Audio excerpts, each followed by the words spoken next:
On va faire une halakha un peu spécifique aujourd'hui sur Shabbat. Dans la Hayomit, il ramène une très bonne question. Est-ce que je peux ouvrir un médicament? Aujourd'hui, quand on a des gélules dans les médicaments, il y a un côté plastifié et de l'autre côté, il est en aluminium. C'est bien ça, je suis pharmacien? Très bien. Simplement, sur le côté aluminium, il y a les écritures. Dans les 39 mélachot de Shabbat, il y a une interdiction d'effacer, morek, d'effacer. J'ai vu les mélachot. Vous avez vu les mélachot de Shabbat au lycée. Donc, morek, effacer.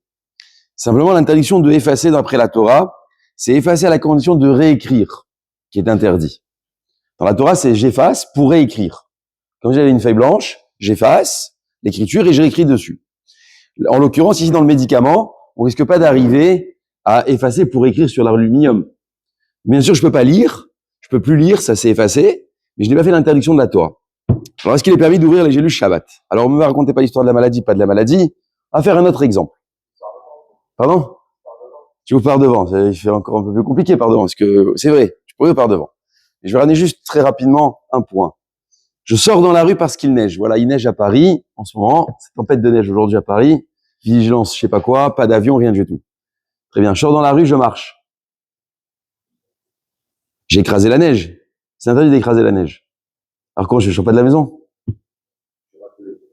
Ah, comment je le fais? Alors il y a un principe dans Shabbat.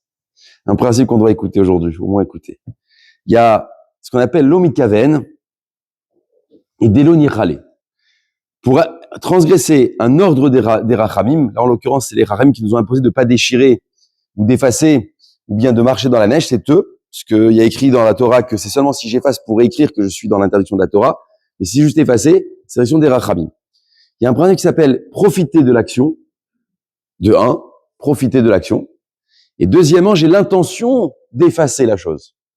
Dans le cas du médicament, j'ai ni l'intention d'effacer l'écriture, moi ce que je veux c'est le médicament, et j'ai pas non plus, j'ai pas une satisfaction d'avoir effacé pour écrire.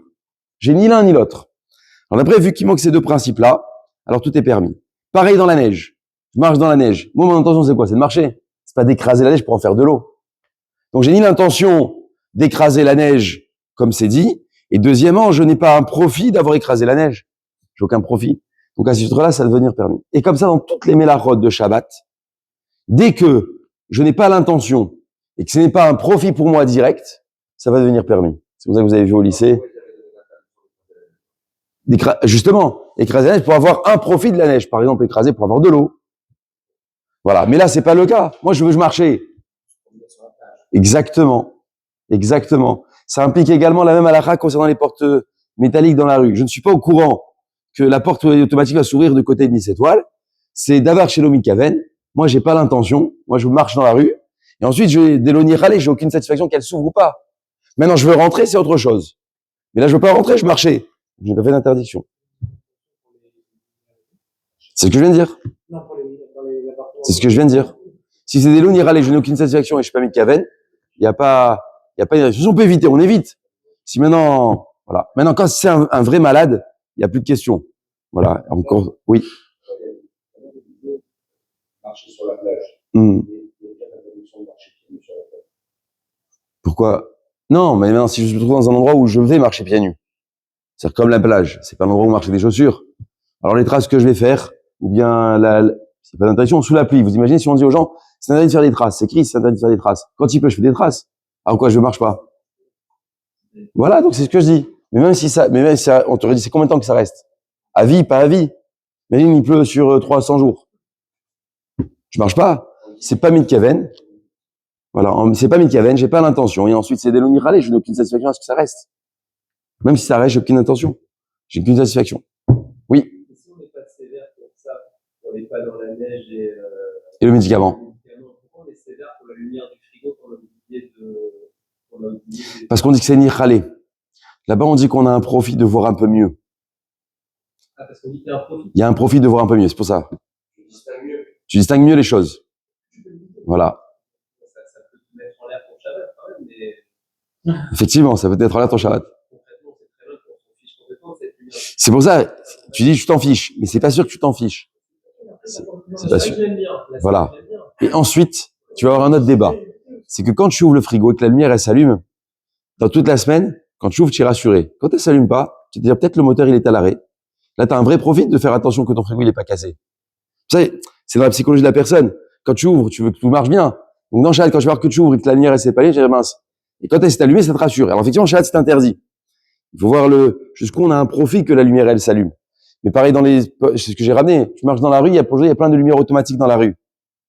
Toi, tu n'en as rien à faire. Mais si elle t'éclaire un tout petit peu et que tu as un profit, ça va devenir interdit. Donc, tu changeras de chemin. Mais si maintenant, il est déjà suffisamment clair dans la rue, tu n'as pas besoin de cette lumière en plus, ce que tu as fait, il n'y a pas d'interdiction. Exactement. Exact. Voilà. C'est pour ça qu'on met des lumières supplémentaires. Dans les hôtels, comment on pallie au problème lorsque c'est automatisé? On met des lampadaires dans les couloirs. Il y a déjà une lumière. Maintenant, ça s'allume en plus ou pas. Moi, je voyais déjà, j'ai pas besoin. Ça vient chez l'Onirale. Je n'ai pas un profit. Bah là, j'ai pas tous les problèmes. Là, j'ai pas tous les problèmes. C'est dès l'Onirale et ensuite, et c'est déjà réglé pour que ça marche comme une minuterie. C'est comme une minuterie. Oui, mais c'est comme une minuterie. Je fais rien. C'est comme ta lumière Shabbat. J'ai un profit, certes. Un profit qui est déjà programmé avant Shabbat, c'est pas un profit. Enfin, j'ai le droit. Ça, il n'y a pas une interdiction Shabbat. C'est la bonne question du Shabbat.